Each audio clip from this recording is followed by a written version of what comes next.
இளையான்குடி மாரநாயனார் 63 நாயன்மார்கள்ல நம்ம இப்ப பார்க்க போற இளையான்குடி மாரநாயனார் ராமநாதபுரம் பரமக்குடியில் இருந்து 9 கிலோமீட்டர் மைல் தொலைவில் உள்ள ஊர் இளையான்குடியில பிறந்திருக்காரு. மிகுந்த பொருட்செல்வம் உடைய இவர் இறைவன் மேலையும் அடியவர்கள் மேலையும் பெருமளவு அன்பு கொண்டு தன்னை நாடி வருபவர்களையும் சரி தான் பார்க்கின்ற அடியார்களுக்கும் சரி எல்லாருக்கும் அன்னதானம் செஞ்சு வந்திருக்காரு. பொதுவாகவே சாஸ்திரத்துல ஆண்டவன் வழிபாடு ஆராதனை, அடியவர் வழிபாடு சமாராதனை அப்படின்னு சொல்லுவாங்க. அதன் அடிப்படையில அறுசுவை உணவு தயாரித்து அடியார் விரும்பும் உணவை பரிமாறி மகிழ்ந்து மகேஸ்வர வழிபாடும் செய்து வந்திருக்கார். தன்னோட அடியவர்கள் செல்வம் போய் தான் உண்ணாமை இருந்தாலும் தன்னை நாடி வருபவர்களின் பசியை போக்கும் வல்லமை உடையவர்கள் அப்படிங்கிறத உலகுக்கு மாரநாயனார் மூலம் உணர்த்த நினைத்த சிவபெருமான் மாரநாயனார வறுமையறச் செய்தாலும் கடன் வாங்கியாவது சிவத்தொண்டு தொடர்ந்து செய்து கொண்டே இருக்கார். தில்லையிலிருந்து அந்தனர் வடிவில் புறப்பட்ட சிவபெருமான் மழைக்கால நேரத்துல இரவு வேளையில மாரனாரோட வீடு வந்து சேர்றாரு.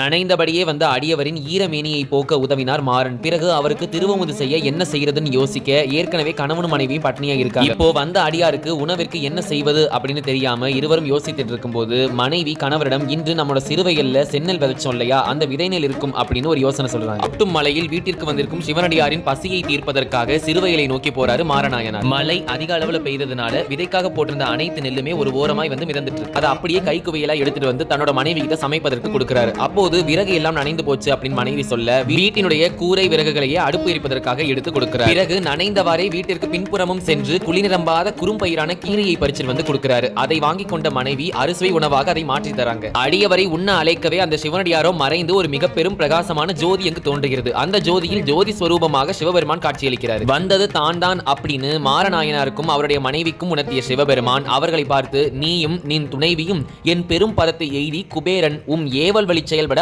ஆணை பிறப்பித்தோம் அப்படின்னு வரம் அருள்கிறார். அதாவது நீங்கள் செய்த நன்மைகளால் குபேரன் நீங்கள் சொல்லும்படி நடக்கட்டும் என்று வரம் அருளியிருக்கார். பார்த்தீர்களா சொந்தங்களே, இதுதான் நன்மைக்கு கிடைத்த பரிசு. உண்மையான பக்தியோடு பிறருக்கு தீங்கு நினைக்காது நாம் இருந்தோமே ஆனால் போதும், அனைத்து நன்மைகளும் நம்மை தேடி வரும். அதாவது மாரநாயனார் போல. இதனைத் தொடர்ந்து நாயன்மார் அப்படிங்கிற அந்தஸ்தையும் கொடுத்து மாரநாயனாரையும் அவருடைய மனைவியும் சிவலோகத்துக்கு அழைத்து செல்கிறார் சிவபெருமான். மேலும் நம்ம இளையான்குடி மாரநாயனார் பற்றி தெரிஞ்சுக்கணும் அப்படின்னா இவருடைய குலம் வேளாளர் குலம். இவருக்குரிய பூசை நாளாக ஆவணி மாதம் மகம் நட்சத்திரம் ரொம்ப விசேஷமா சொல்றாங்க. மறக்காம இந்த பதிவிற்கு ஒரு லைக் போட்டுட்டு மாரநாயனாரோட பக்தியை பற்றி நீங்க என்ன நினைக்கிறீங்க அப்படிங்கறத மறக்காம கமெண்ட்ஸ்ல சொல்லிட்டு போங்க.